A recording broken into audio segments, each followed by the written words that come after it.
name's Taj Powell. We're trying to get into a meeting. I'm an Ingelwood community member and parent of a Ingelwood student, or two now. But we're trying to attend the FCMAT meeting to obviously ask questions about the closures going on in our district. And what's been happening with those closures? Well, right now, the first one that's happened in my community was Warren Lane. Daniel Freeman was just closed last June. That was the school my son was supposed to be attending this fall as a kindergartner. Me as a parent or community member was never reached out to by the district. It was just dictated to us, and this seems to be the trend when your district isn't in local control from community members and parents. It's being ran by outsiders. So we're just here trying to get answers and figure out which school they're planning on closing next. My name is John Hughes. I'm a resident advocate. I actually work in the school district as well. And we formed a group first time that they tried the closure. And we were successful in beating it back.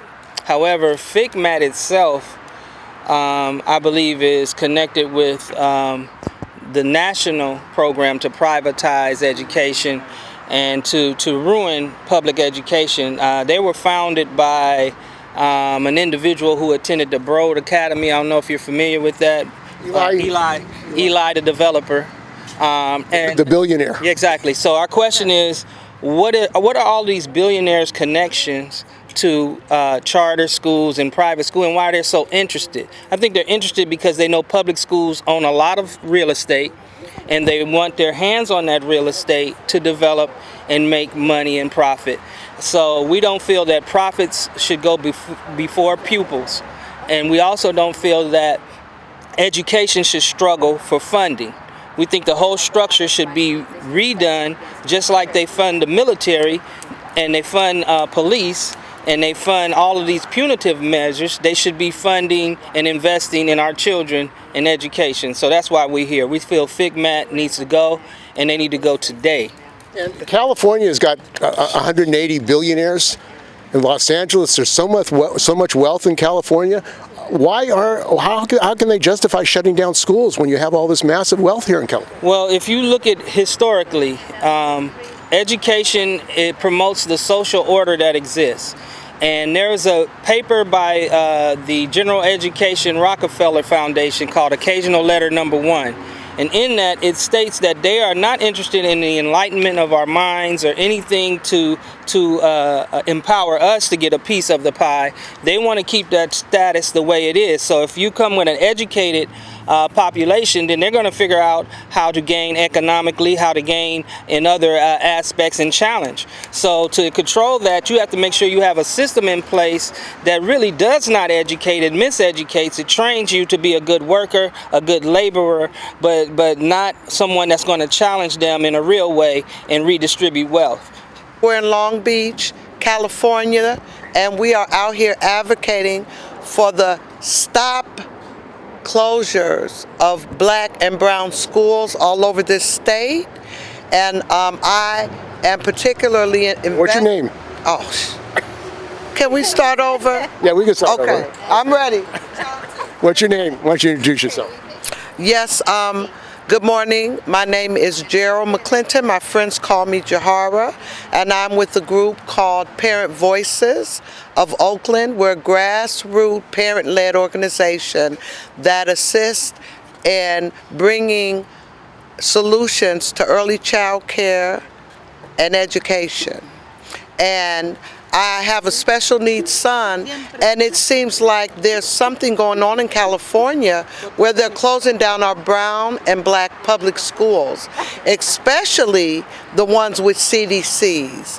And we have to interrupt that narrative.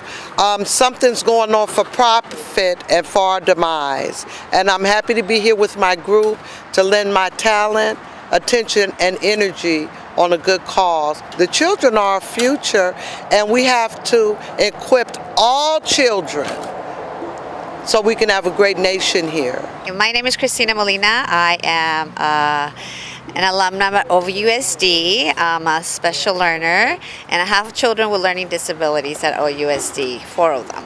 I'm here to protest the school closures in my district because 3 of the schools are scheduled to close this school year, have the largest percentage of Black disabled students in special day classrooms, and the irreparable harm that is going to be done to them when they close these schools and transfer them to schools that have never had a large concentration of children with disabilities is going to be long-lasting.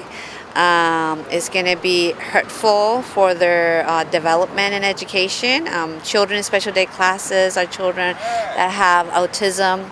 Therefore, moving them to a new place that they're not accustomed to, new patterns, new colors, new sounds, all that affects them.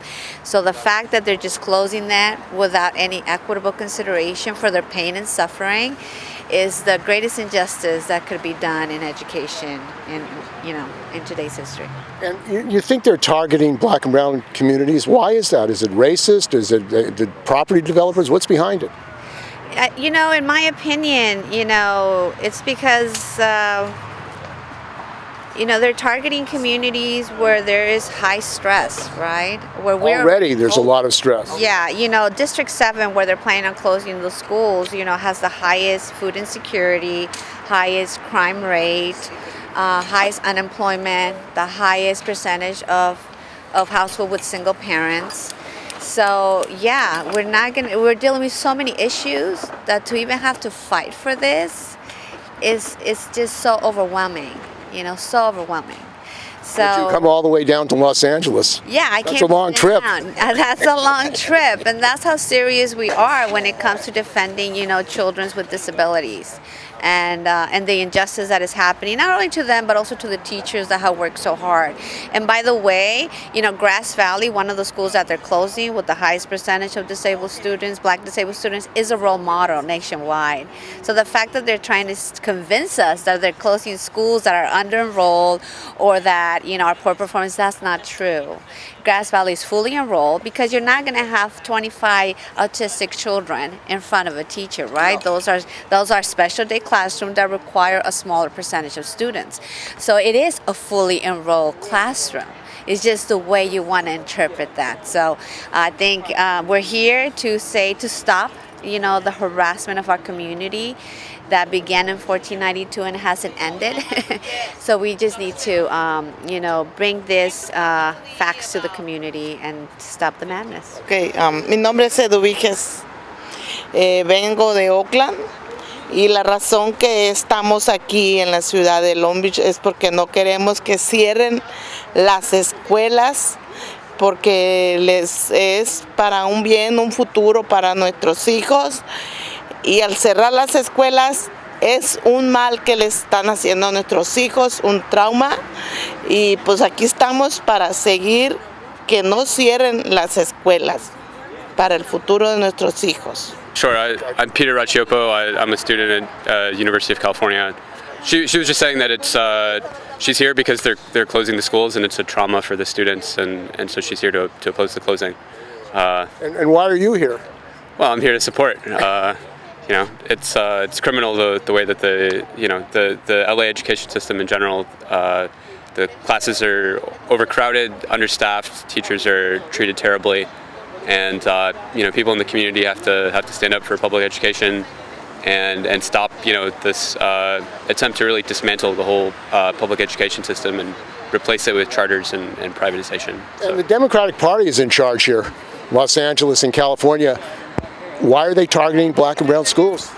Yeah, well, that really exposes the Democratic Party better than anything. That in a state that they completely control, there's more poverty and than any other state, and this prolonged effort to dismantle public education, they're pursuing the same kind of policies that you see in red states. So.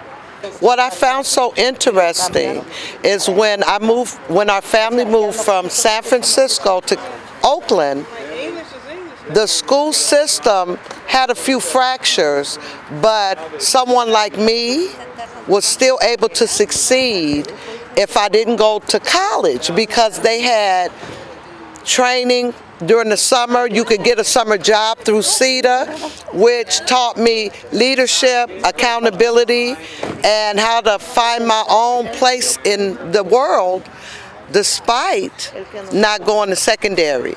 And they don't even offer that. No music, no wood shop, no home economics, you could go from high school and get in a college program, and it was so many opportunities in Oakland, and now it's just looks like something that's unrecognizable, and I feel a responsibility to interrupt that narrative. All these billionaires, all the billionaires in California, all the wealth we have in California, why are you shutting down the children's minds, spirits, and bodies? That's actually what you're doing. And during the COVID, we're supposed to love each other, and if you're in public service, serve the public. I'm Mary Chang. This is my child, True. And just recently they closed our community school, Warren Lane, and we were... Where's that located? It's in Ingelwood. We live a block away from Warren Lane, and we had a pending application with Warren Lane to enroll our son for this year into kindergarten, but they closed it without any notice, without any input from the community, without any engagement from parents or the community, and so we're here today to stand against school closures, against FCMAT, and to keep our schools open in Ingelwood. Why don't you introduce yourself again? Taj Powell. So you're here at FCMAT here in Downey, California, and this is a long path you've been on. It seems like this whole struggle to defend public education. It started obviously with outreach locally. I was reaching out to County Administrator Ms. Torres. She at first made the announcement to close Warren Lane at a stakeholders meeting. Obviously, when the community spoke out against the closure, she abruptly ended the meeting. And this has kind of been the consistent tone with our outreach to the county. A lot of times they say that they're trying to have community engagements. If you read up a lot of her quotes that she puts out, they claim that parent engagement and community engagement is paramount. Yet they ignored us. We had rallies. We had a Stop the Lane closure petition that got over 1,500 signatures. We had rallies right outside the school board offices. We attended school board meetings, every single one, and never a response ever from County Administrator Ms. Torres. And this has kind of been the consistent tone. We've then reached out to Senator Bradford. He's come to our rallies. We've reached out to Holly Mitchell. I've had multiple conversations with her, school board member Naomi Hammonds, Brandon Myers. And FCMAT, how did you find out about FCMAT? Well, we found out about the meeting online, but when you start to look at who's kind of pulling the strings and what it takes to get out of receivership, you find out that, FCMAT is basically the loan shark. So paying back the loan is just one of the requirements. You also have to meet a FCMAT score. The FCMAT report will dictate how fiscally solvent your district is. So even though there's ways to remedy the problem, they keep changing the problem and changing the solution. You think that's what they're set up to do, to kind of do these policies? That's all I can see, because in a normal scenario, you pay back the loan. I mean, you have the right to control yourself. In this situation, the loan is just one of the hurdles. And while the district isn't in our local control, it seems like we're kind of in a downward spiral. Things just keep getting worse and worse, and money is being mismanaged. And this is under FCMAT. Well, this is under LACO. And FCMAT, obviously. LACO is running our district. Our school board is just in an advisory role. So even though we elect officials, they don't get to make decisions having to do with budgets, closures, curriculum. So this agency is funded by the state of California. It's a nonprofit agency, supposedly to help the schools' finances and make them fiscally stable. But what you're saying is your experience under FCMAT is they're doing the exact opposite. Well, yeah, and where's the accountability? They've been running Ingelwood for 10 years and nothing's gotten better. So, I mean... So FCMAT, this agency has been running the schools for 10 years and nothing's getting better. Our loan is no closer to being paid back. We still owe $20 million. That's what I mean. It's kind of like you're in there's no end in sight. It's hard to see the light at the end of the tunnel when there is none. They're not giving the districts any hope. And then parents, you know, any responsible parent that sees a district failing is going to make plans for their children. And charters, the growth of charters, is that happening? Well, yeah, they've been coming along. Matter of fact, Ingelwood, the old Warren Lane campus that was closed, is now being leased to a charter high school. And that's happening while you have enrollment decline in our other high schools. So charter schools, you know, they're kind of benefiting from the decline of our district. So, I mean, FCMAT, it sounds like they're kind of an agency pushing charters and privatization by putting in conditions that lead to the destruction of public schools. Well, yeah, they're definitely not doing anything to save the plight of the current public school. And it seems like, yeah, it's very encouraging of charter schools. And what do you think should be done statewide? Because FCMAT is all over the state, in Oakland and San Francisco, West Contra Costa County. It's a statewide issue. It seems like the Democrats who run the legislature, I mean, your rally here is about FCMAT. The issue of it's a statewide issue. It's not just a... Well, I've reached out to the senator. You know, we hope our legislators would legislate bills to get us out of this problem. They don't... You think this agency should be abolished? Say it one more time. You think this agency should be abolished?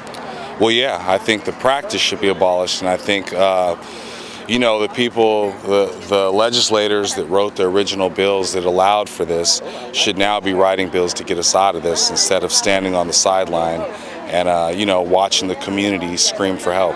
And we had a like $100 billion surplus in California. Yeah, we asked. What happened to that money? Well, we asked for some of it to be paid to the school districts, but we wanted it to end receivership. Obviously, some of the money got allocated to schools, but none of it was to ending receivership. So it's more money to be wasted at this point. But yeah, your guess is as good as mine. With all the surplus, you'd think kids would be the primary recipient, right? But for some reason, you would think. For some reason, with the surplus like that, why would you be closing schools? Yeah, politics seems a lot simpler. You know, it's practical until you start meeting the politicians. So yeah, we're waiting. You know, the kids are waiting, and right now the schools are suffering. Okay, great. Thanks. Thank you, Cell Group. You know, their stories are exactly like ours. When did you meet with Oakland Not for Sale?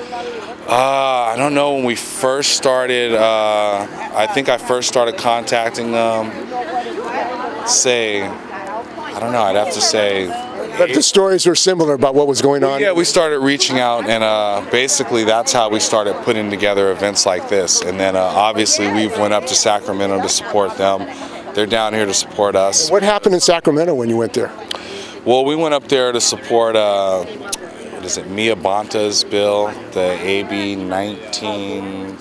Well, I might not have it right, but basically it didn't work retroactive, but we were hoping that that bill would help future school closures because it requires you to now do a community analysis and how a closure will affect the community instead of just looking at dollars.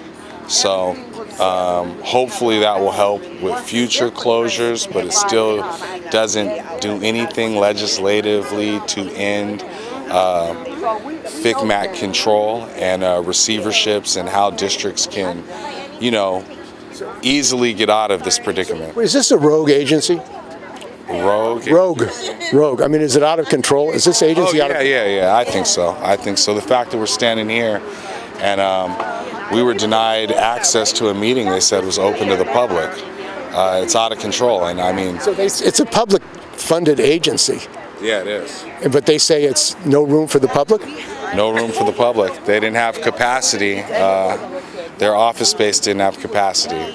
And so this is a state agency covering all the schools in California, the public schools. They don't have the capacity for a small group of people. Yeah, and we felt we were invited. So right now we're waiting for them to clear out a bigger conference room so that the public can actually attend. So it's kind of spur of the moment, and so it lets. They didn't expect the public to be here. No, they didn't plan for it. They didn't make any accommodations for it. So clearly this was unexpected. We need to do this more often. My name is Clarissa Douthard. I'm the Executive Director of Parent Voices Oakland. I'm a proud public school parent of an Oakland Unified School District freshman in high school.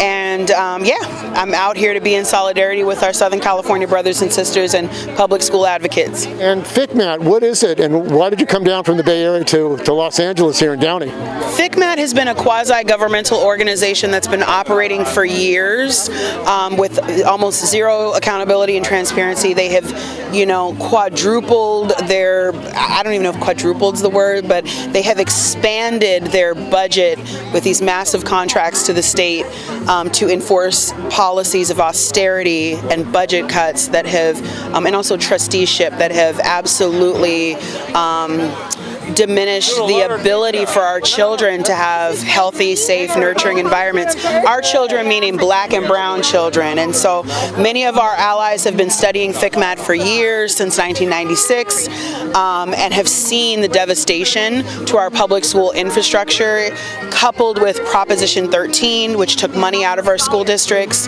And so we're really here to fight for the public good, fight for education as a human right, and really to make sure that future generations don't have to deal with these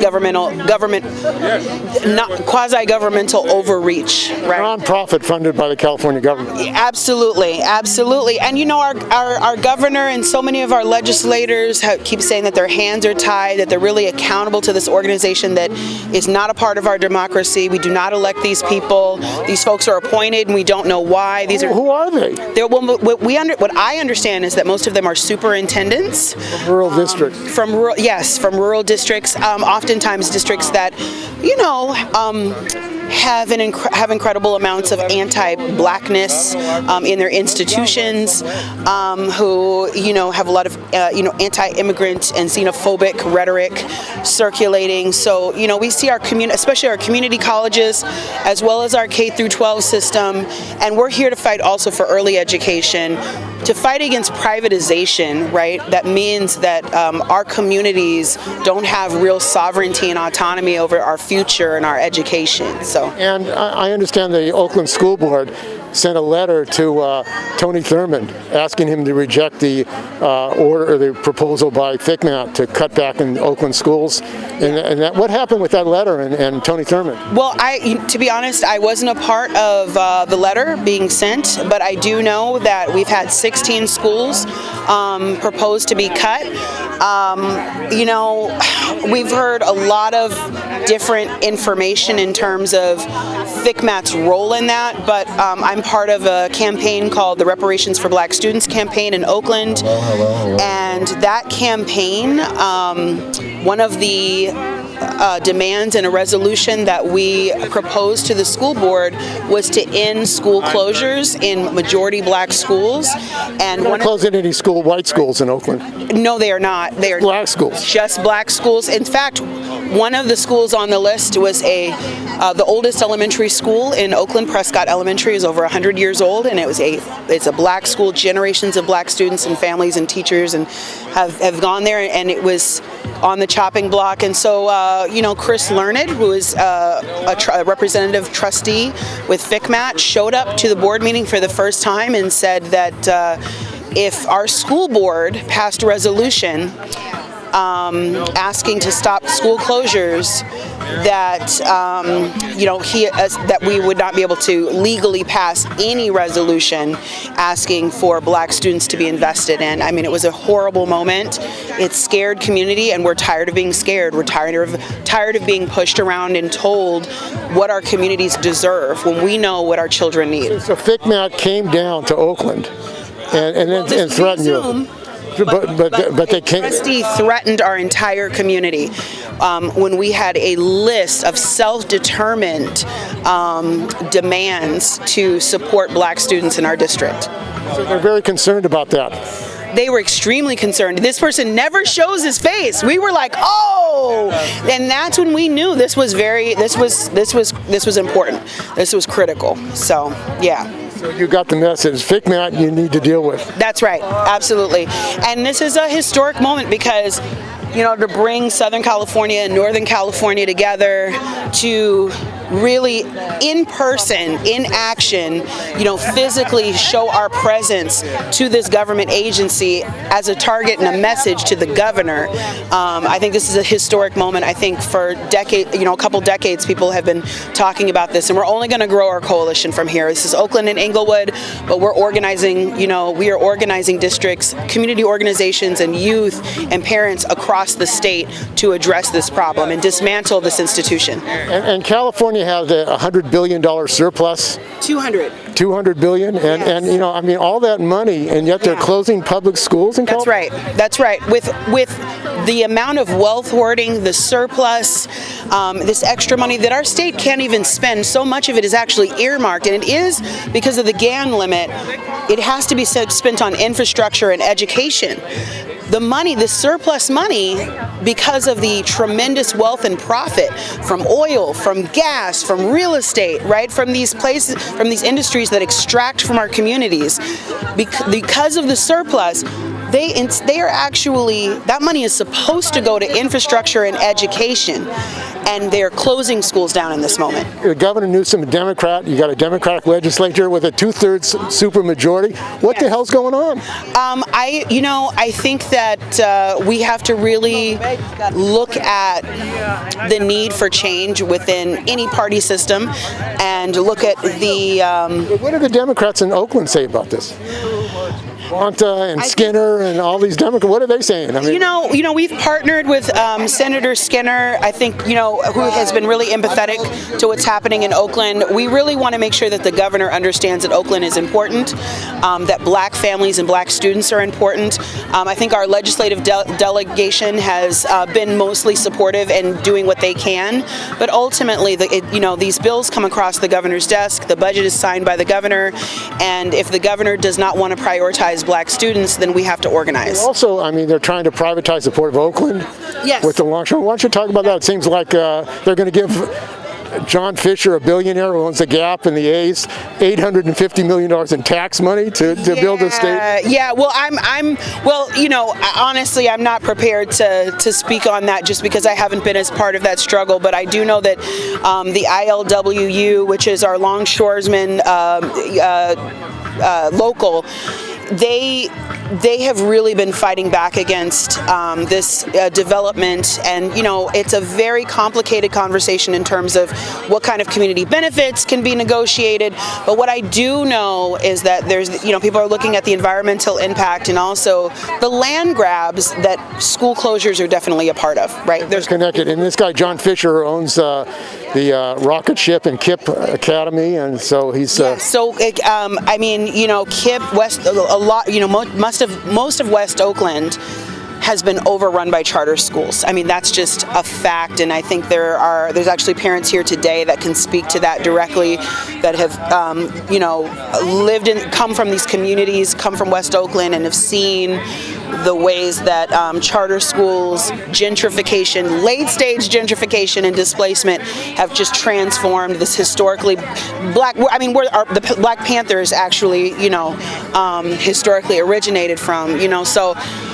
But what we're here today is, to make history. To be honest with you, to actually to show our faces, to tell our stories, to shut this meeting down, to make sure that they listen to us, and again to do some good organizing. So. In addition, for those individuals who need to use Wi-Fi, the username is LACOE, LACOE-guest. And the password is password is ABC1234DEF. All right, moving forward, we would like the board members to introduce themselves today. So we'll start to my left. Good morning, my name is Mary Barlow, Kern County Superintendent of Schools and Administrative Agent for FCMAT. Good morning, Lizette Everett with the California Community College's Chancellor's Office. Ann Ransford, Glendale Community College Trustee. Good morning, Cindy Peterson, Superintendent Gateway Community Charters, representing charter schools. Good morning, Deborah Eduardo, Superintendent of Schools for Los Angeles County. Welcome to LA, everyone. Good morning, Callie Beek, Superintendent, Yucatan County Mesa Joint Unified. Frank Donovan, Superintendent, the Magnolia School District. Good morning, Paul Gothel, Superintendent, San Diego County Office of Education. Good morning, Holly Eads, Superintendent, Marquette Union School District. Good morning, John Von Flew, Chief Analyst, FCMAT. Diane Branham, Chief Analyst with FCMAT. Good morning, Shailene Hart, Deputy Executive Officer for FCMAT. Good morning, Michelle Giacomini, Deputy Executive Officer with FCMAT. Good morning, Greg Skull, Deputy Operations Officer for CSEA. Good morning, Jeff Armbuena, Superintendent of Schools for Mariposa County.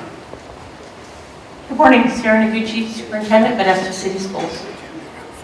Buenos dias, good morning, Carmen Garcia, Superintendent, Morgan Hill Unified. Good morning, Downey, Superintendent of the Brentwood School District. Good morning, Mary Jane Burke, Marin County Superintendent of Schools. Good morning, Troy Miller, Superintendent, Arcoa School District. Good morning, Heather Armelino, Superintendent for the Enterprise School District, representing Region 2. Good morning, Glenn Sinistero, Superintendent for Tuna High School District, representing Region 1. Good morning, Steve Harrington, County Superintendent of Schools for Sonoma County, Region 1. Thank you. Good morning, everyone. I'm Veronica with FCMAT. Good morning, Mike Bonnie, Chief Executive Officer. All right, thank you very much. Moving to our agenda item. Item number 2 on our agenda is approval of the consent calendar listed before you.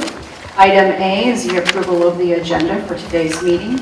Item B is the approval of the minutes of the June 22nd, 2022 Governing Board meeting. I so move, Madam Chair. Thank you, Dr. Harrington, for removal of that agenda. Is there a second? I'll second. Thank you, Mr. Censaro.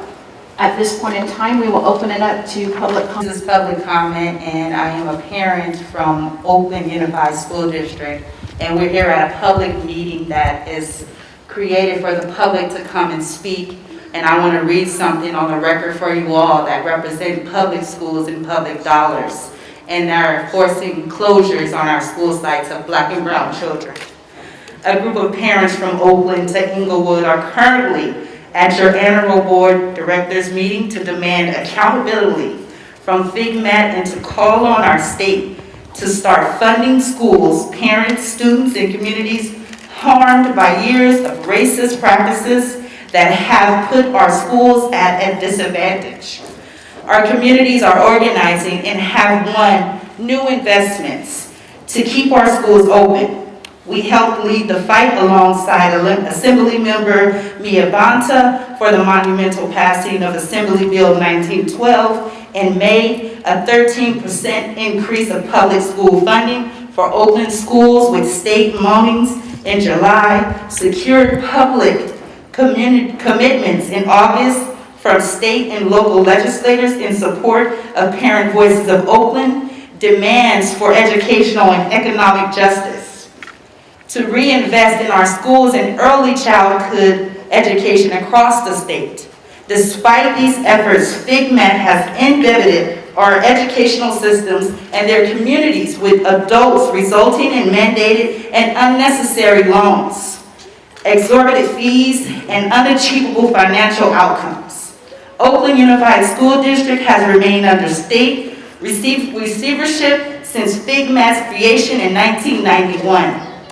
In Oakland and Ingelwood, the state of California forced these majority Black and brown school districts to take loans far in excess of what the community needed, wanted, or agreed to, and then has allowed FCMAT to exercise complete control over these districts, resulting in school closures because of debts that the district did not create.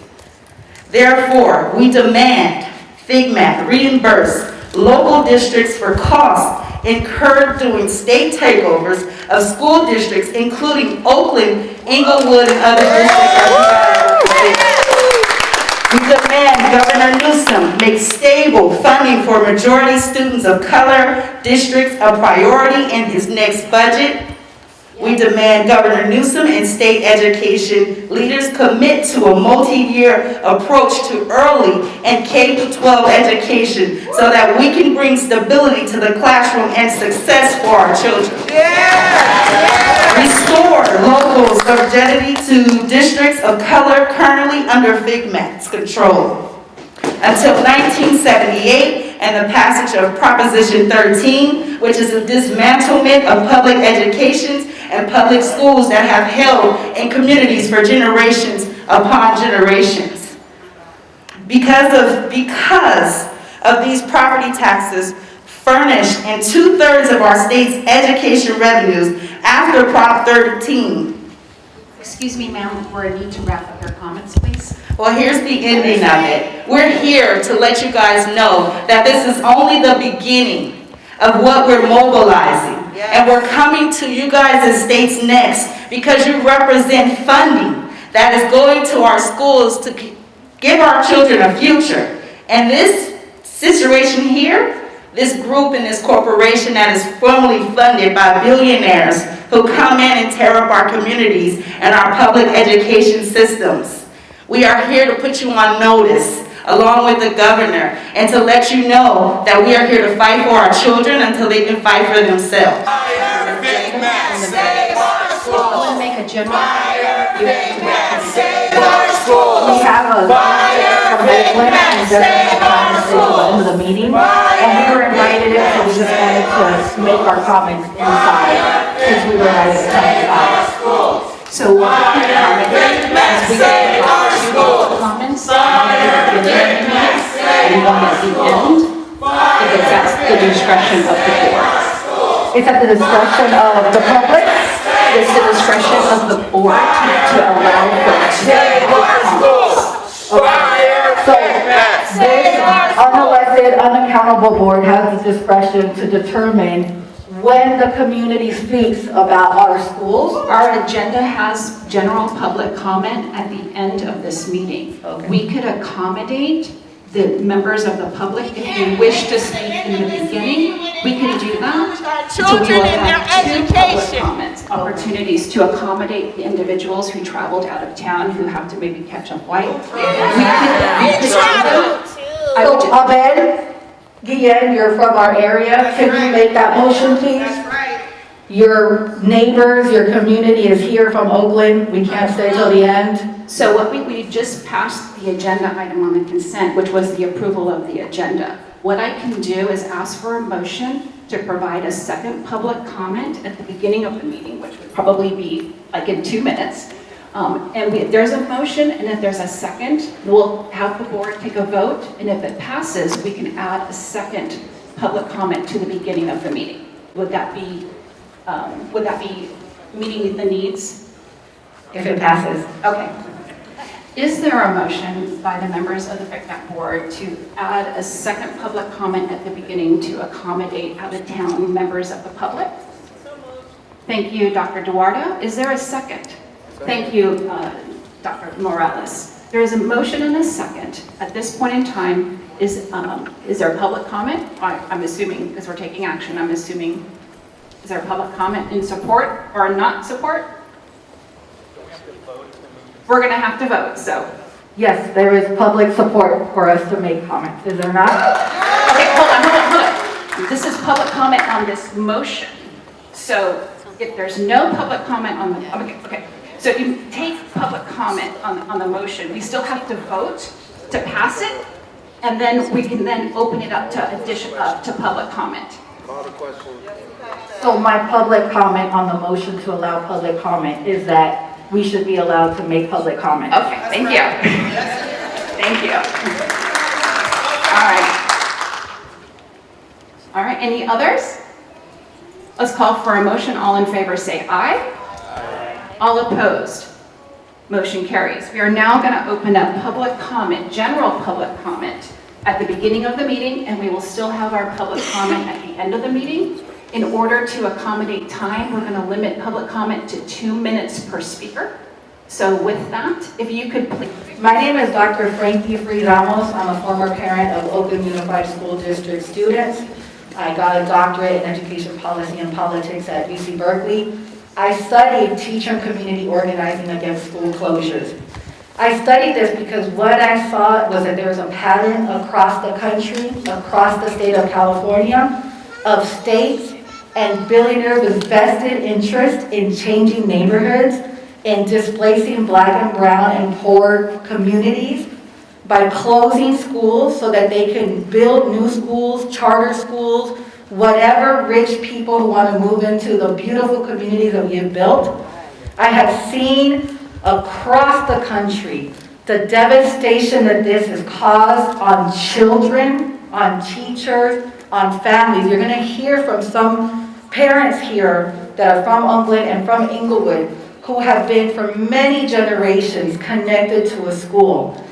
And we fight. We fight with hunger strikes. We are currently fighting in Oakland with a takeover, sleeping day and night at a school to keep it open.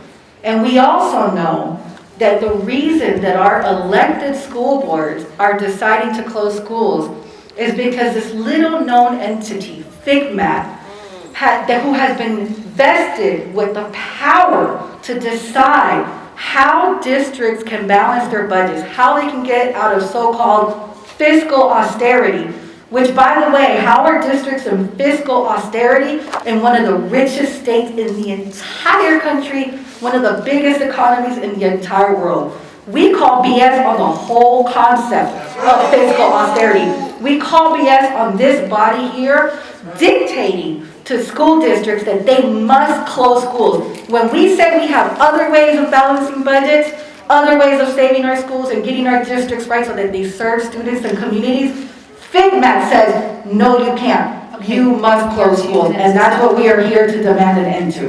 My name is Max Orozco. I'm a parent in La Escuelita in Oakland, California. These decisions or comments that FCMAT said about closing schools has affected me dearly, a lot. At this moment, the Escuelita had a K-8. Thanks to the advice from FCMAT, they closed our middle school, which last year, it was one of the schools that received the most certificates and awards for middle schools in Oakland. That is the damage that these suggestions and comments for closing schools are harming our community. At this moment, I have a child that is on 5th grade. My hopes was for her to continue all the way to 8th grade, the same way as her brother did, which is a first generation graduating for that school. I have a couple of twins too that I was hoping they will follow the same path that my older kids did. Thanks to these suggestions, that will not happen. As a parent, now I have to struggle, trying to figure out which schools I'm gonna send my kids to. How far is it gonna be those schools between a kindergarten and a middle school? Now I have to also figure out gas, time. Those are things that FCMAT never took in consideration. Those suggestions were not even taken in place. They don't even live in our districts. They don't live in our neighborhoods. Why would they make those suggestions? So I do ask our governor to actually step up, cancel that contract with FCMAT. I want him to actually, governor, to come and start investing in our schools, because we cannot keep on hurting our children. Priority, it's education. That means have a school for our kids. How can we say we care about our children when we don't have schools for them? So we have to get these people that are being hypocritical about this means, about them saying they care about the children when they don't, they close their schools. There's not enough funding for our teachers either. There's not enough funding for our schools. Thank you. 2 minutes. Thank you. My name is Mary Johnson. Good morning to everyone. I've been living in the city of Ingelwood for 47 years. I'm a mother of Ingelwood High School. I'm a grandmother of Daniel Freeman Elementary now. Warren Lane that is closed, and I am a great-grandmother of a 5-year-old that was attending Warren Lane Elementary that has now closed on us. This school is in the heart of our community, the hub of safety and stability for our children and the families in the community. My great-grandson is a little autistic. And for those of you that do not know, the environment is important for our special needs children. Ingelwood Unified School District took that away from us. My great-grandson and all the others. Our kids look at that, and Ingelwood Unified School District was pushing to along that our community did not want. Because of FCMAT, he does not get to go to the school that I feel he is safe to attend, happy, and have friends. Because of before of your children are confused and distressed.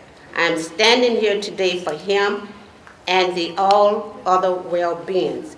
Give us our receivership back to our children, and we deserve to have a public elementary school in our community.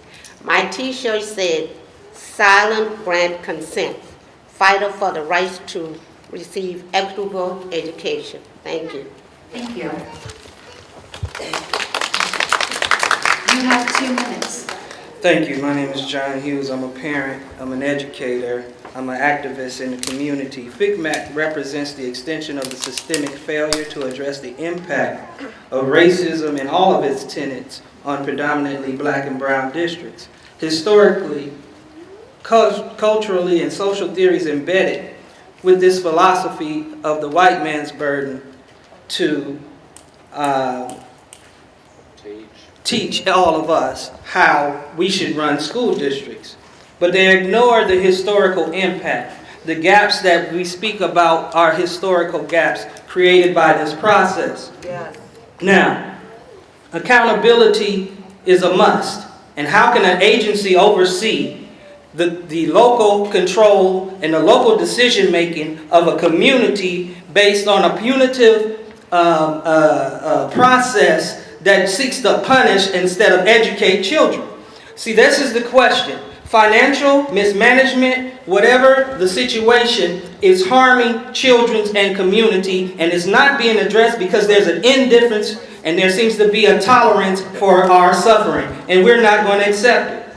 We're just like anyone else. We want to have the decision making and the power over our children like anyone else. And if someone comes in to exploit our community, we are going to fight like anyone else. And we feel that FCMAT represents an exploitation partnership with developers, with Eli Bro Academy, with its founders, and several members on this board probably went through that academy who are interested in profits over pupils. Well, we're putting pupils first, we're putting our families first, we're going to put our communities first, and we will not tolerate to be invaded and to be ostracized in this manner based on someone seeking to exploit us financially.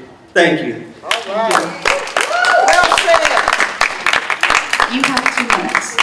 My name is Kitty Kelly Epstein. I'm a professor of education. I have a doctorate from UC Berkeley. I have studied FCMAT. I have studied it as a human being, as a resident of Oakland, as a parent, and as an outraged academic.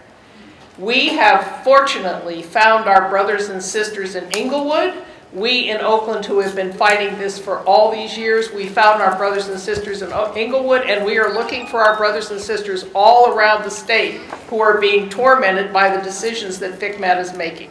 Now, some of you may not be aware of actually how much this is a racially discriminatory policy that you are pursuing. Our school district had a majority African American school board. We resisted the takeover, and when we were taken over, it was imposed a $100 million loan, which was way above anything the district needed. And why would you do such a thing? Because our state senator and people who were involved with him were anxious to have a bunch of money that they would get to spend without our input. So they appointed a state administrator, completely disempowered our school board, and spent $100 million without our input. This is a matter of voter suppression as well as everything else. I'm sure most of you, being good Californians, are opposed to voter suppression in the South. This is voter suppression in California, in our school district, where we are not allowed what the white school districts are allowed. I am a white woman, but I live in a community that is diverse, and I live there on purpose. And I don't want my community to be deprived what white school districts have.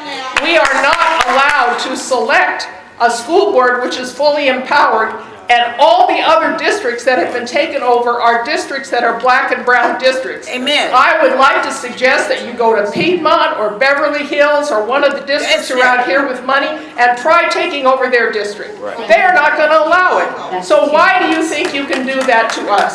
This is wrong, and I hope if any of you are not aware of how much racism there is embedded in this policy, that you will look into it and oppose it as we are, because we are going to win this. Thank you.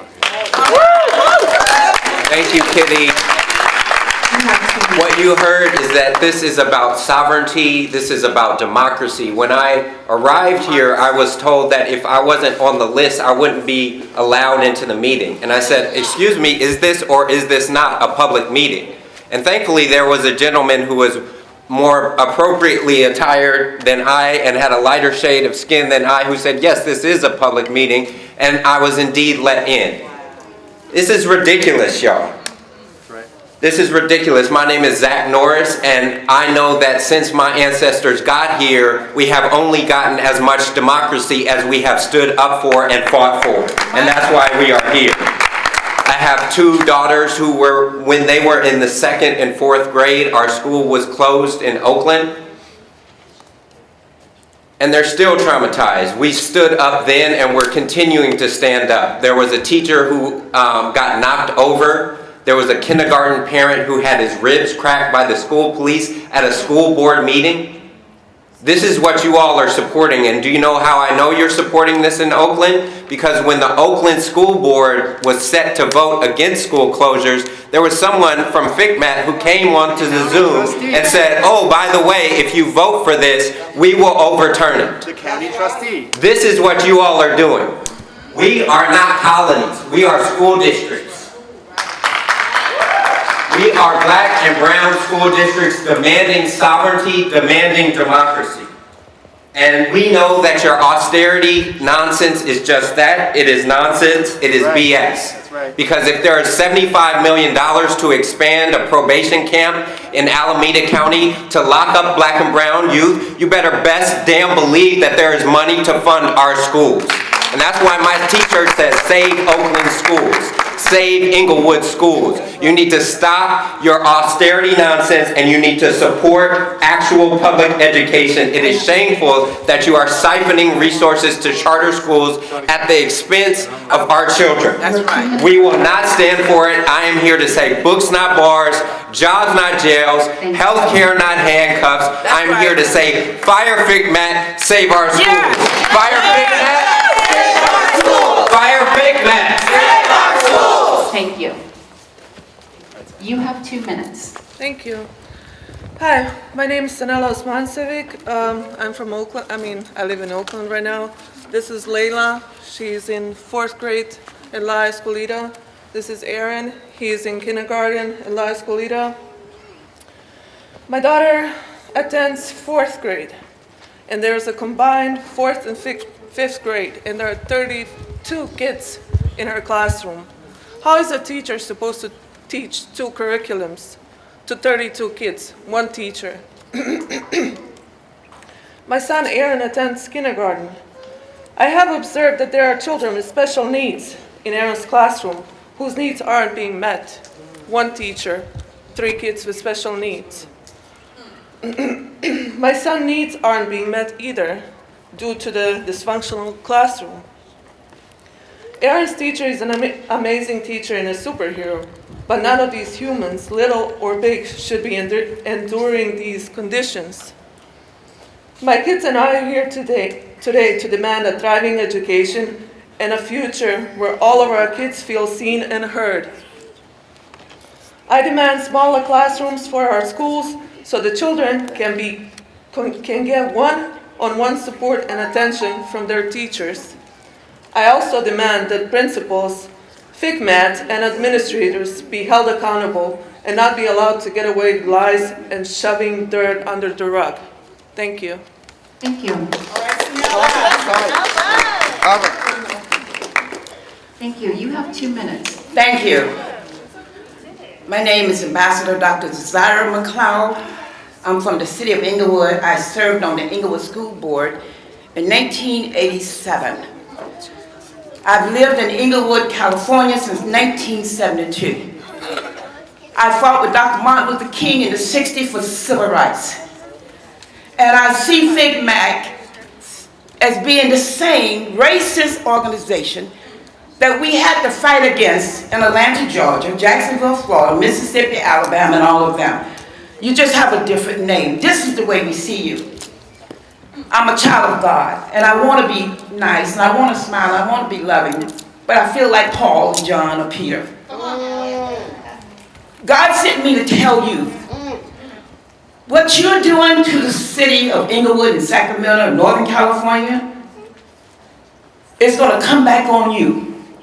This time in life is short. It looks long. But he said to tell you that what you're doing unto these kids will come back on you from generations to come. Your children, your children's children, and your children's children's children. I come from the kingdom of heaven. I am a warring angel. Back in '87, when they came against us and we saved the school district at that point, I cut everything off the top, like all the people that you sent to Ingelwood on the county. All these people make all this money, and Ingelwood is making nothing. I'm a stakeholder. My home is over $1 million, and all my neighbors, all of them. We have about 20 associations, and we're coming at you. This is war. I want you to understand, we're not taking it laying down. We are still here from the 60s. And we understand what Martin Luther King went through. We understand what Stokely Michael and the Black Panthers went through. We understand what Cesar Chavez and all of them went through. I want you to know we have had enough, and enough is enough. We want to say we love you because we love everybody. But at this time, you're hurting our children. And I was one of the children that you hurt in the 60s. Didn't get a good education at that time. Passed through the school system. No one really cared. So I want you to know that unless you leave walking, you will leave running. And I thank you for listening to me. God bless you. California. Considering all the damage that FCMAT has done, it's not nice being in this room with you, but it's confirmed something, looking around this conference table.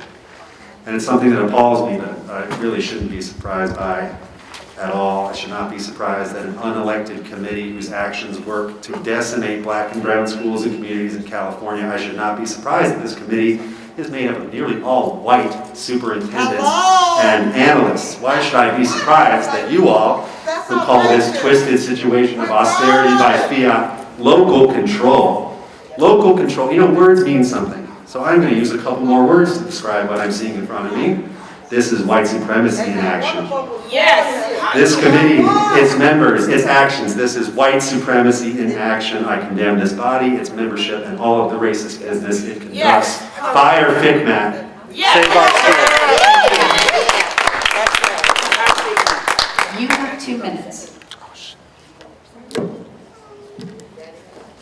Yeah, I got it. I think so. Hi, my name is Taj Powell, and I'm an Ingelwood community member, but more importantly, I'm a parent. Ingelwood Unified School District has been in receivership for 10 years with no end in sight.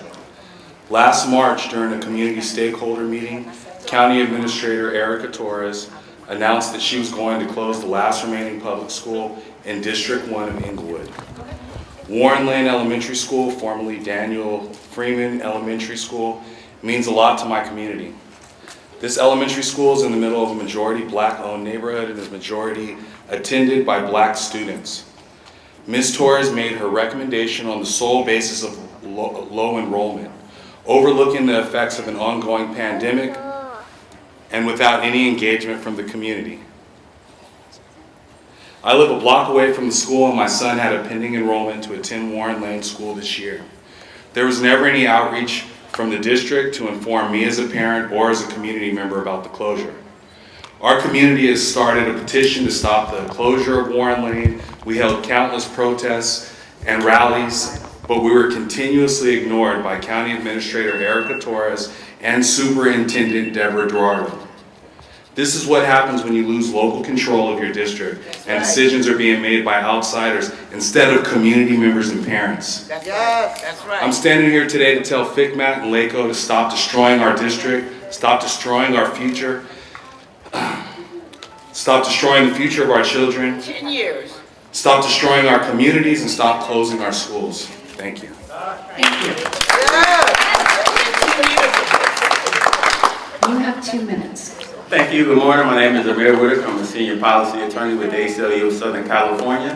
Thank you all for accommodating to allow for community voice and allowing for this happening. I know some of you may not have been involved in the decision-making process that has outraged multiple communities, multiple generations that we see here today. And I know today even you're voting on diversifying your board and making some changes to be more responsive to the community. In Northern California, our ACLU of Northern California office, our colleagues up there a few months ago filed a complaint with the Attorney General's office on behalf of students and families in Oakland because of the school closures and the discriminatory impact it had on black students, and also dealing with some of the things in the process, potential Brown Act violations and different things. And we're currently looking into some of the same stuff happening down here in Ingelwood, as you've heard from multiple generations today. The ACLU, we were involved in a case called Brown versus Board over 60 years ago, right? That fought a separate and unequal educational system. But these stories we're hearing this morning in 2022 sound very familiar. We're hearing from some of the people who were in that generation. So I just really push you all to be more responsive to the community and find solutions that don't devastate communities. We understand, AB 1840 call for closures and consolidations, and we understand statewide enrollment is down and we're dealing with a lot of struggles, right? But we have to see how can we do this without devastating communities, traumatizing children, because those children get one chance in their education. That's right. Right? And that's all your responsibility. Thank you all. All right. Thank you.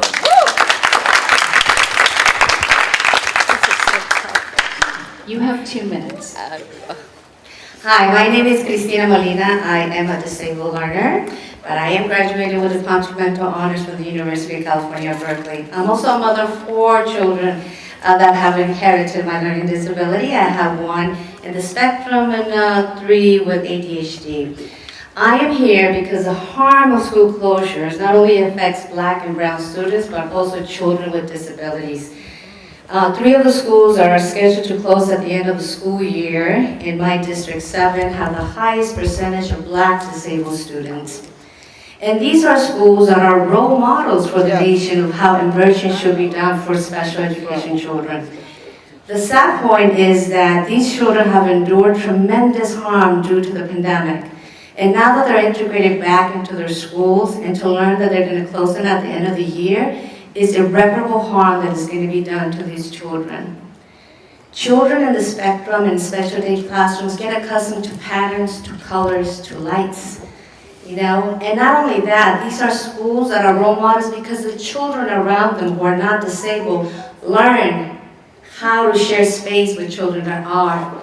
So that means they already know that Peter in that corner should not be yelled at. Come on. Right? They already know that Peter in that corner needs that special light or needs to sit in that desk because that's what makes him feel safe. So by changing them just like that to another new school, how have we even considered the impact that is going to cause on these children? They're going to be transferred to schools that have never had such a large concentration of special ed classrooms. They're going to be transferred to schools that do not know, that there's no culture of how to build safe environments for children. The other thing that is going to happen is the teachers. We're going to lose high quality teachers in special education because they're fed up with the system.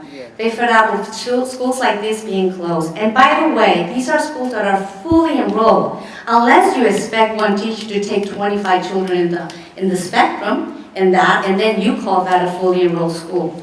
They're fully enrolled. Thank you. For 2 minutes, you're up. Thank you, Christina.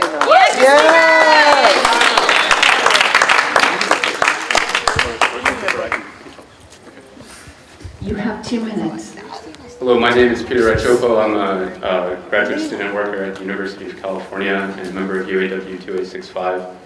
And I'm here to express my solidarity with the parents and students and teachers that are opposed to the attempts to dismantle and gut California's public school system and replace it with charters and private schools and turn over the land to developers. And we student workers and university workers in the UAW are gonna work to stand in solidarity with this movement. Also, there are tens of thousands of teachers in Los Angeles and in the UTLA who are fed up with these policies and are going to continue to oppose them.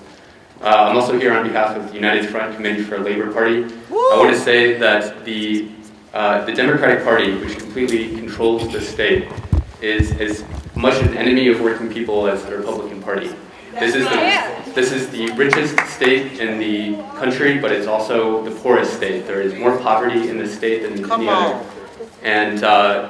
And so for that reason, we are working to build a labor party that will truly represent the interests of working people. And the people here today are a step toward doing that. Yes. You have 2 minutes. Thank you. I'm just going to say a couple of things. My name is Clarissa Dalford. I'm the Executive Director of Parent Voices Oakland. We came all the way up here in airplanes. We drove our children. We are missing school. My son is missing a very important day in school today because we care about our communities, right? We love our children like y'all love your children. Is it fair to say that y'all love your kids? Yes. Is it fair to say that you love your grandchildren? Is it fair to say that you would do anything, that you would go to any length to fight for your children's future? And I know that's what you think you're doing for us, on behalf of us, but what we know is that closing schools doesn't save money. Starving our community colleges, where our elders go to school, where our children have a second chance, no matter what. Schools that used to be completely free, schools that were democratic, schools that were open to everyone and were places of liberation, are now being shuttered before our eyes.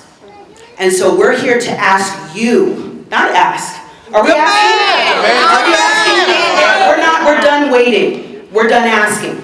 We're demanding. Yes. We're demanding transformation in our communities. And we will fight until we see that transformation. Because again, closing our schools does not save money. Can you say it with me? Closing our schools does not save money. Closing our schools does not save money. Your austerity policies do not save money. What it does is line others' pockets. You study our children. You research our children. You tell our children that they cannot learn.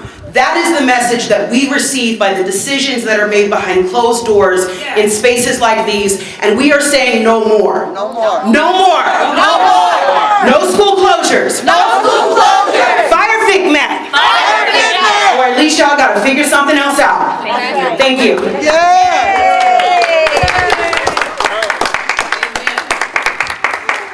My name is Misty Cross, and I'm one of the co-founders of the Moms for Housing.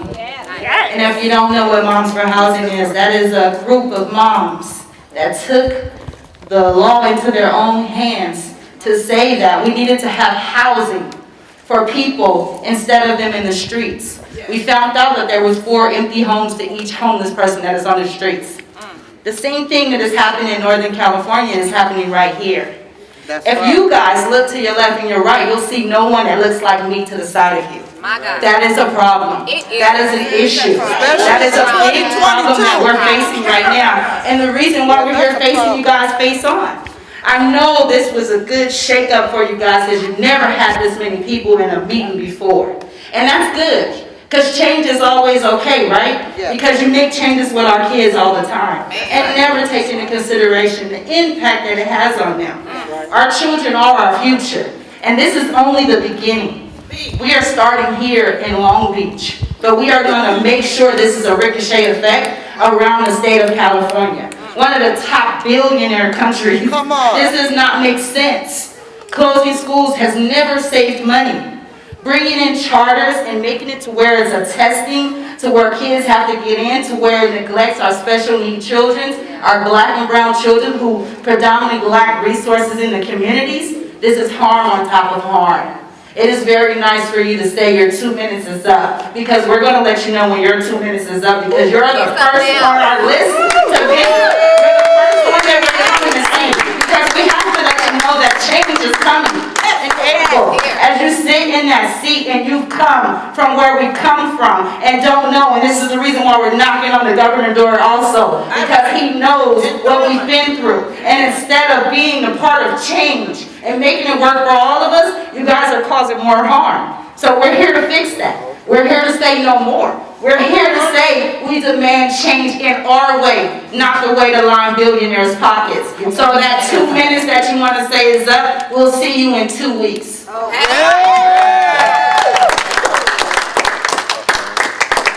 You have 2 minutes. Thank you.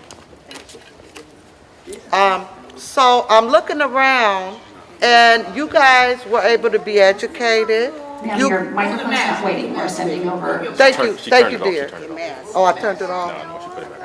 All right, thank you. Okay, greetings. My name is Gerald McClinton. I'm a parent of an autistic son. Two things. I got my son in preschool, early education, kindergarten. I took him and did everything that they said because they had a good plan. Disabled Act in 1980, and right now he is excelling. You guys want us to be productive. Aren't you tired of pointing over there and saying they're doing this and they're doing, but you got to help us because y'all been in leadership in this country for too long, and you have to give us some reciprocity. And it's important to your spirit and your soul, because I don't know if y'all know this, it makes full circle. It might not hit you, but it'll hit the ones you love. And that's why we're standing here. Because we want change, we demand it. We can get along, or we can get in the rough, like my father said. He said it don't take much to get in the rough. But we don't want that, because we're all intelligent. We can talk about it. The issue is you have to be able to put yourself in our shoes. Amen. That's it. Everybody else got rights because you have family members that are that way. But we don't have anything because you guys don't want to put yourself in our shoes. And I really appreciate every face around here. Come on, y'all. We need help, and we'll help y'all help us. Quit cutting our arteries, metaphorically and physically, in our community. That's it. Is that my 2 minutes? Okay, this is my last point. When you close our schools, you're closing our neighborhood. Big mama know if that baby ain't at that bus stop at 3:30, something is going on. The bus driver knows they run late. Let me wait a couple of extra minutes because they've been riding with me all year. Those kind of connections, y'all got them, but they're probably on the golf course. You know what I'm saying? They're probably at the museum. Your 2 minutes are up. Okay, so just let's really be helpful, and then if not, it's not going to be pretty, and we don't have to do that. All right, thank you so much. Thank you. Go ahead, Ms. All right, thank you. Don't touch it a certain way; it'll cut off. You have 2 minutes. It's on. I just have a rebuttal of what I spoke about earlier in regards to what Dr. McLeod spoke. I fought the same fight, 62, 63, and 64. Okay, I moved from Louisiana in 64 at 17, made 18 here in California. I never thought I would have to go back through this again. I fought a fight. Okay, so at the receivership, I didn't think my great-grandson, who's autistic like hers, when we walked to school in the morning before they closed, Warren Lane, a.k.a. Downey Freeman, he was happy. Grandma, we going to school, Grandma. He lost that. My granddaughter had to take her out of the Ingelwood School District, put him in another school. It's like I said, I fought this fight, 62, 63, 64. When I left there with scars on my body, different fight, I never thought I would come to a state and have to do the same thing all over again for my kids. My granddaughter graduated from Daniel Freeman, went from Daniel Freeman to parent, from parent to city honors, with a degree. She's now an RN. All right. Next year she will be a nurse practitioner. Yes, ma'am. This Saturday she's moving back into Ingelwood. I fought that fight in those days to think they would come through this in a state that I thought would do better. It's not going to work. I may not be around to see my great-grandson and the others come up where she was, but I'm here today. Give us our receivership back, please. Yes, ma'am.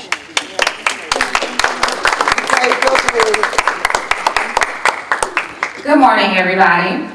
My name is Fredericia Dixon, and I am an Ingelwood resident. I'm also a community leader in Ingelwood. Ingelwood, exactly.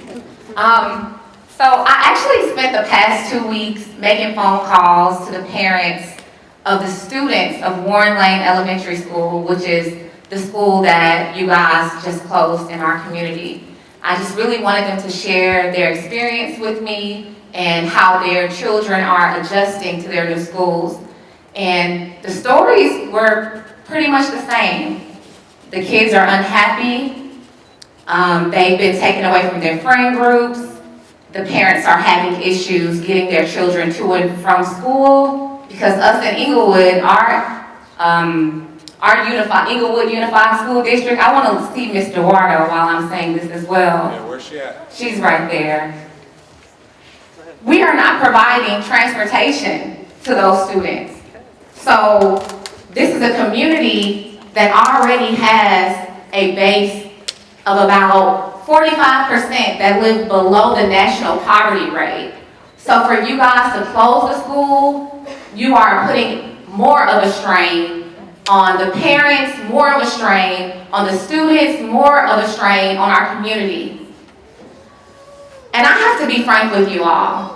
We're a black community and brown community in Ingelwood, and as I look around this room, all of you are white. I am disheartened, I am disgusted to know that an all-white body is making decisions and such terrible decisions for black and brown people. Your actions make you guys look like you're racist. I'm not calling nobody racist, but your actions make you look like you are. So if you aren't, I ask that you reevaluate the decisions that you're making in our community and make some better decisions. Your 2 minutes is up. I'm not finished. We didn't come here to play by your rules. I will be honest with you. We came here with a list of demands. You have those demands sitting in front of you. Yes. Right now, I'm communicating directly with you, the chair of this body, because we want an answer from you. Yes. I want to read off to you all our list of demands because I want to make it clear why we're here. First and foremost, we demand that FCMAT reimburses local districts for costs incurred during state takeovers of school districts, including Oakland, Ingelwood, and others. We demand that Governor Newsom make stable funding for majority students of color districts a priority in his next budget. We demand that Governor Newsom and state education leaders commit to a multi-year approach to early and K-12 education so that we can bring stability to the classroom and success for our kids. We demand that you restore local sovereignty to districts of color currently under FCMAT's control. So, I mean, last but not least, I think we've made it pretty clear. We don't want you out. We're demanding that you get out of our communities. We're demanding local control. We're demanding that you make these decisions in your own community and to your own kids. Stop trying to mess up our kids because that's all y'all are doing. And we've had enough. And guess what? We're going to ratchet it up every single time from now until y'all get out of our community. Some of us are calling you We want a response. You're racist. Chair, we want a response. You want a response Yes, from? ma'am. We want a response to our demands. So I'm afraid that this is not the time or for a response.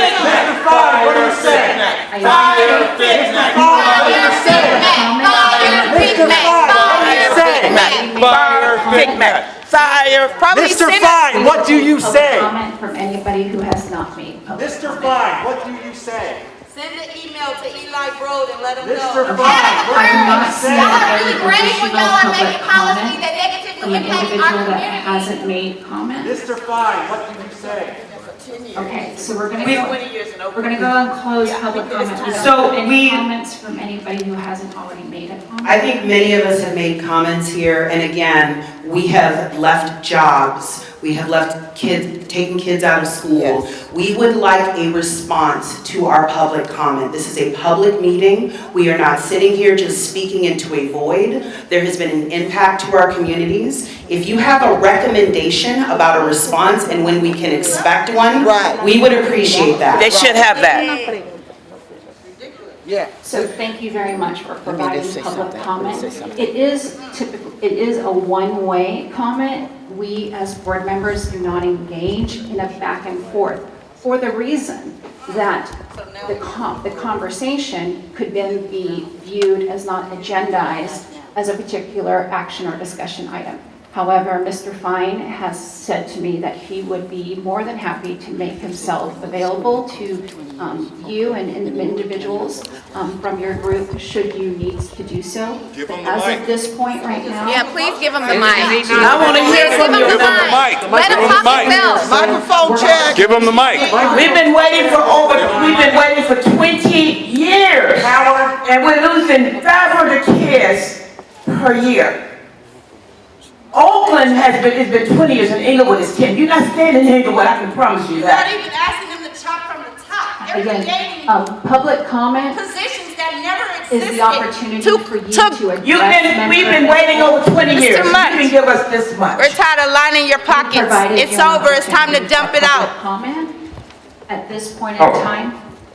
Fire FCMAT. Fire FCMAT. Fire FCMAT. Save our schools. Fire FCMAT. Fire FCMAT. Save our schools. Save our schools. Fire FCMAT. Fire FCMAT. Save our schools. Save our schools. Fire FCMAT. Fire FCMAT. Save our schools. Save our schools. Fire FCMAT. Fire FCMAT. Save our schools. Save our schools. Fire FCMAT. Fire FCMAT. Save our schools. Save our schools.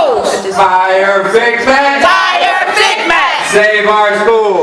Save our schools. Fire FCMAT. Fire FCMAT. Save our schools. Save our schools. Fire FCMAT. Fire FCMAT. Save our schools. Save our schools. Fire FCMAT. Fire FCMAT. Save our schools. Save our schools. Fire FCMAT. Fire FCMAT. Save our schools. Save our schools. Fire FCMAT. Fire FCMAT. Save our schools. Save our schools. Fire FCMAT. Fire FCMAT. Save our schools. Save our schools. Fire FCMAT. Fire FCMAT. Save our schools. Save our schools. Fire FCMAT.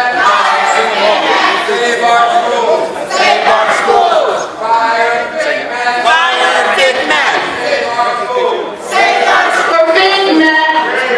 schools. Save our schools. We're going to finish this meeting, come out of 6 people. Looks like an education piece needs to be done.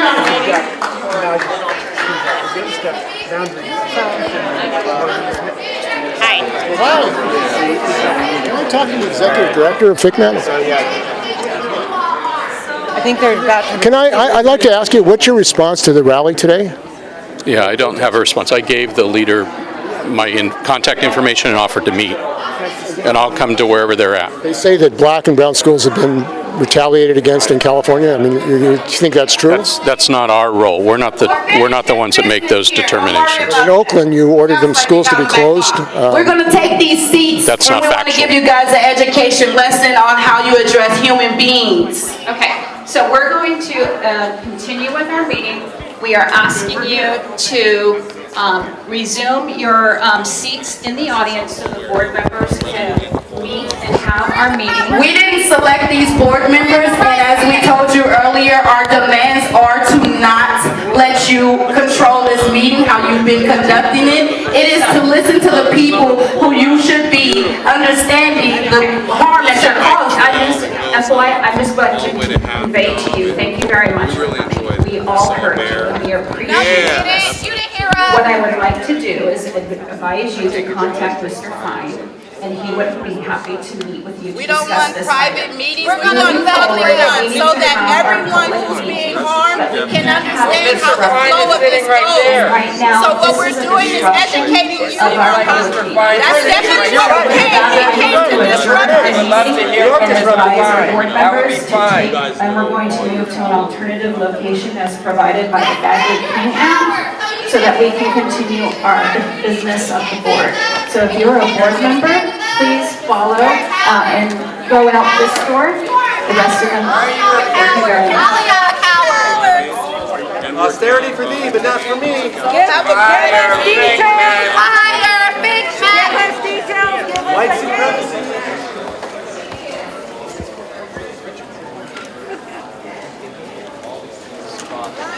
I want to know why there's any. We want our money back. Our districts pay for your services and you have not assisted, you have not delivered, you have not fixed our budgets. We want our money back. Sure do. Y'all supposed to be the experts. Who taught y'all? Why are there no labor representatives on FCMAT? It seems like they're only superintendents. I would look at the bylaws of FCMAT. They should provide all the answers you're seeking. I don't have the bylaws memorized, but I recommend that you look up the bylaws. All of that is publicly noticed. You guys X out that way. The meeting is This is the public meeting, right? Sir? Sir, the meeting is over. This FCMAT has got to go. Say no school closures. No school closures. No school closures. No school closures. No school closures. No school closures. No school closures. No school closures. Get out of our community. Get out of our community. Get out of our community. Hey, hey, ho, ho. Racist FCMAT has got to go. Hey, hey, ho, ho. We can do this all day. FCMAT has got to go. Hey, hey, ho, ho. Racist FCMAT has got to go. Hey, hey, ho, ho. Racist FCMAT has got to go. Hey, hey, ho, ho.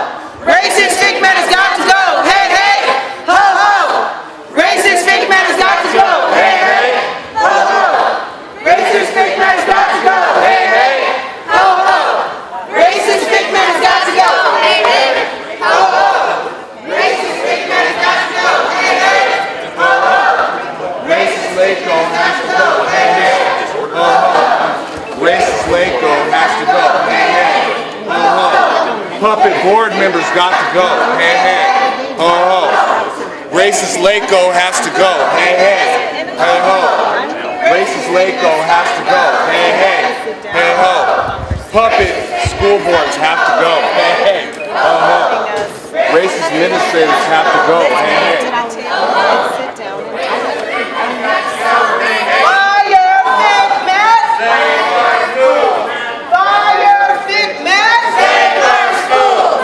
Fire FCMAT! Save our schools!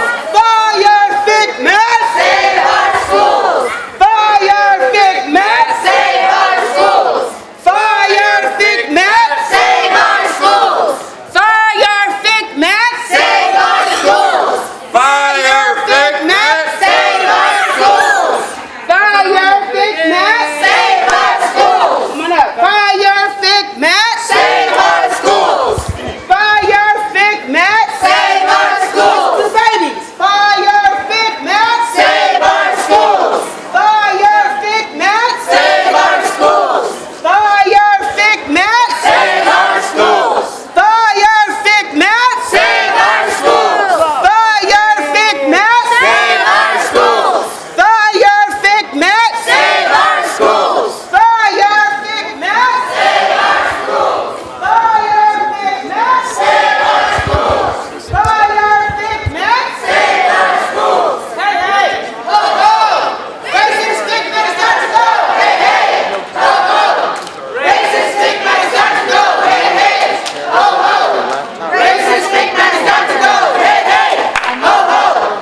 Racist Laco's got to go. Hey, hey, ho, ho.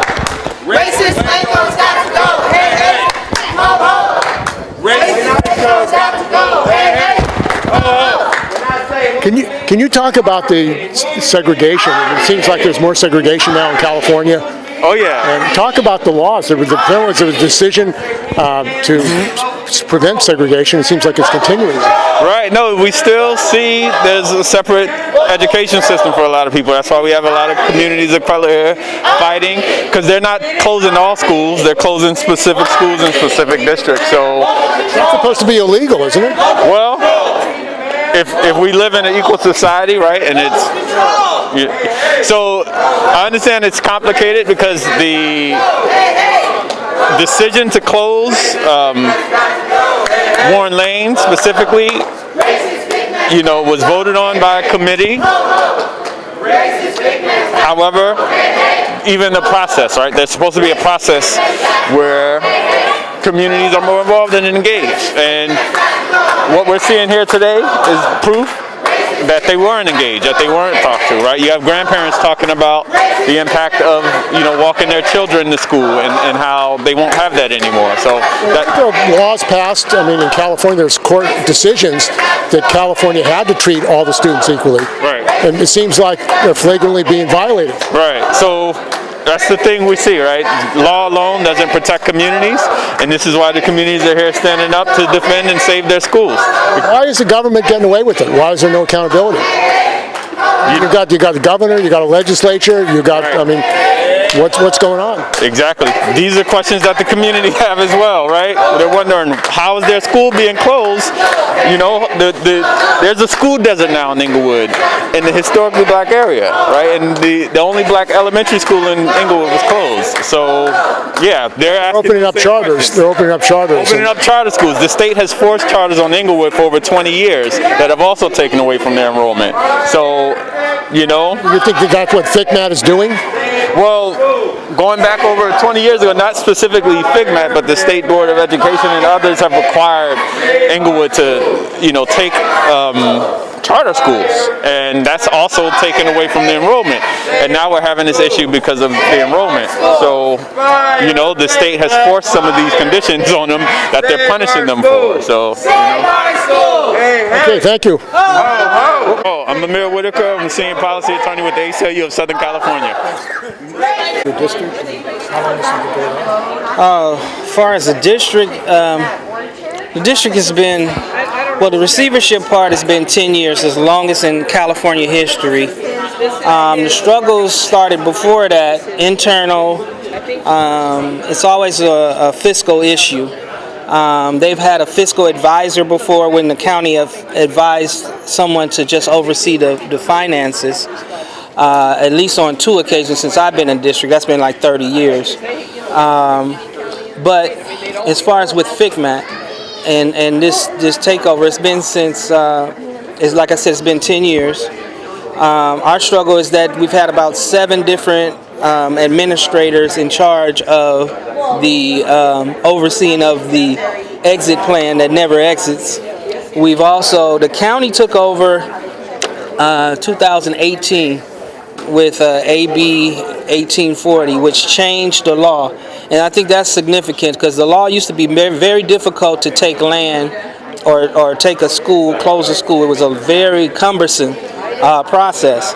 With that law, it changed it and actually required closures as part of the funding measures that they did. And they also transferred local, like to the county, the overseeing of the district. So developers want this land, don't they? They absolutely want the land. It's developers, it's financial planning, and in Inglewood specifically, there's a lot of real estate interest with the stadium, SoFi Stadium, and then the new Intuit Dome. These are about $8 billion in a 1 square mile area, yet they can't find funding to assist the school district. They won't restructure. So it's a lot of issues, and I think they're more national, because if you look in urban areas all over this country, this phenomenon is taking place with the charter schools, which I think is a backdoor to the voucher system. that was always trying to use public funds to fund private education. So it's another way of doing it. And while they've been closing public schools in your community for many years, apparently there are more charter schools in the community. Absolutely. More charters open up. How many charters are there? Oh, in Ingelwood it was saturated. At one point there was some like 22 to 28. Inglewood's only 9 square miles. They were getting charters directly from the state. So when the state would give a charter, regardless if our board voted not to do it or not, it was still given, and that takes away from public funding. And Tony Thurman is the State Superintendent of Public Instruction. What's his response to what's going on? He's deferring.